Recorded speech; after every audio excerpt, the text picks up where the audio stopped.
عقد أول مؤتمر دولي لصانعي السلام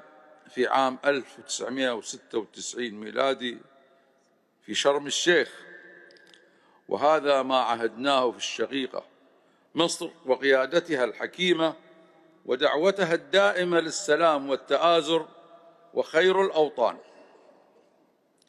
ونحن اليوم نؤكد موقف مملكة البحرين الثابت والداعم للحقوق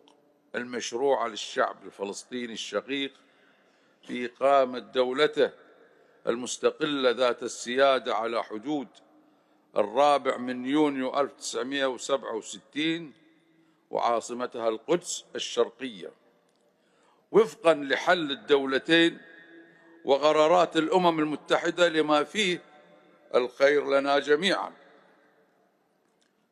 ولدينا إدراك